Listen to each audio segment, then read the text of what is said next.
Content 2. Title: Shut Up Secrets Reading People.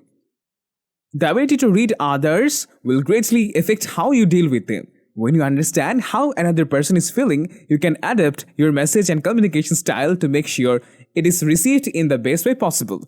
But what should you be listening for? And what other signs can tip you off to what someone is thinking or feeling? Here are 9 tips for reading others. Number 1. Create a baseline.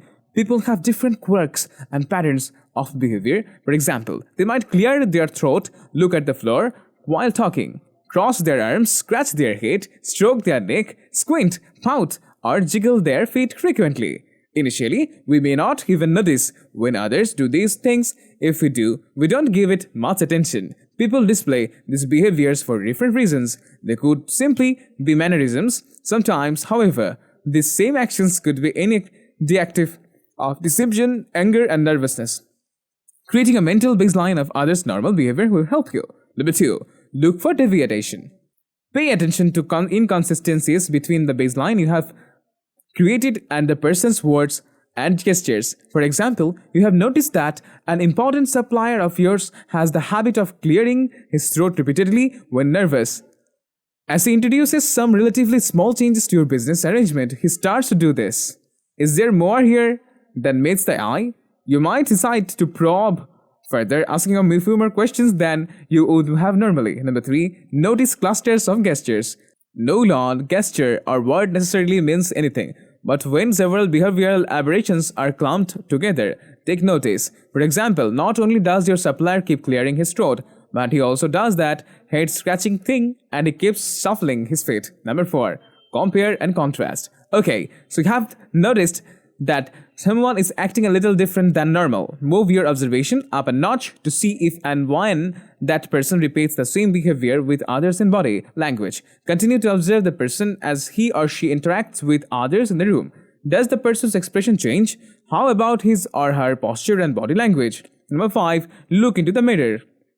Mirror neurons are built-in monitors in our brain that reflect others people's state of mind. We are wired to read one's element, another's body in language. A smile activates the smile muscles in our faces, while a frown activates our frown muscles. When we see someone we like, our eyebrow arc, facial muscles relax, head tilts, and blood flows to our lips, making them full. If your partner doesn't reciprocate that behavior, this person could be sending you a clear message he or she doesn't like you or are not happy with something you have done.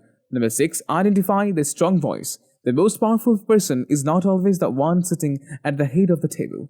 Confident people have strong voices. Around a conference room table, the most confident person is very likely to be the most powerful one. Expansive posture, strong voice, and a big smile. Don't confuse a loud voice with a strong one.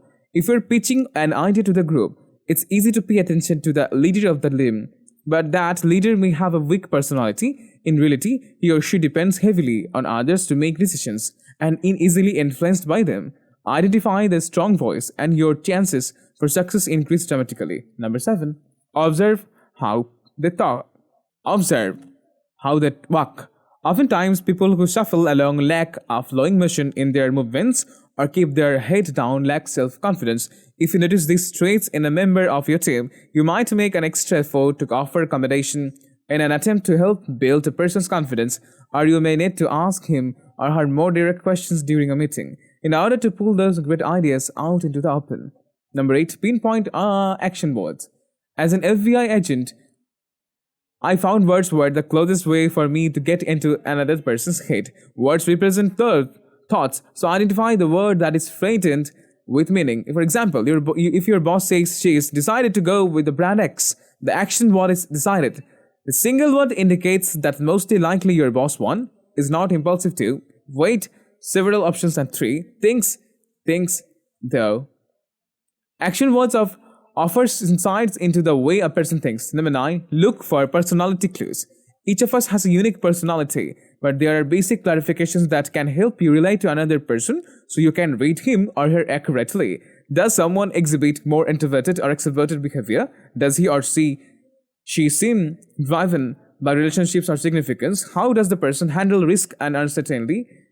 What feeds his or her ego? What are the person's behavior When stressed, what are the person's behaviors when relaxed? Putting it all together, as always, Larai's tips get me thinking as she acknowledges it takes time to learn how to read people accurately, and of course, there are exceptions to every rule. But keeping these principles in mind as you build your powers of observation will greatly enhance your ability to read others, understand their thinking, and communicate effectively. The best way to understand someone's psychology is by engaging in active listening, being open and non-judgmental while talking the time to really listen to what they have to say. Asking questions about their experiences, motivations, goals, and dreams can help you gain insight into how they think and feel. Thank you so much for watching. See you soon in the next video. Goodbye.